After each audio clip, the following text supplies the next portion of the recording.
Depuis le 1er janvier, de nombreuses factures ont augmenté. C'est les tarifs du gaz qui ont pris 5%, les tarifs des mutuelles, les assurances habitation, les frais bancaires, les frais postaux, bref, tout augmente, sauf bien sûr les salaires et les pensions. Ici sur le marché d'Anzin, on en parle beaucoup, les retraités notamment, eux, ils ont carrément vu leur pension baisser ces dernières années avec la perte de la demi-part, la hausse de la CSG, la taxe CASA, la nouvelle taxe sur la dépendance. Et les salaires, eux, n'ont pas augmenté, 0,93% pour les smicards, c'est absolument inadmissible.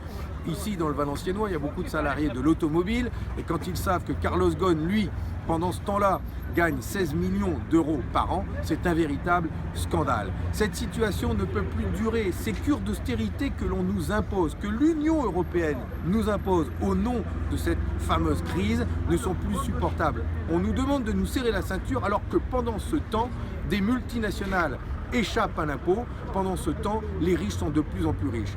Cette fameuse association Oxfam vient une nouvelle fois de révéler que les 8 familles les plus riches de la planète détiennent autant que les 3,5 milliards d'habitants les moins riches.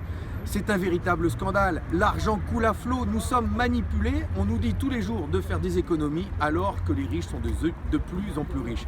Il faut mettre un terme à ce système. Il faut que les richesses que nous produisons reviennent à ceux qui les produisent et dans les pays où ils sont produits. Il faut que chacun paye des impôts justement et les multinationales bien évidemment.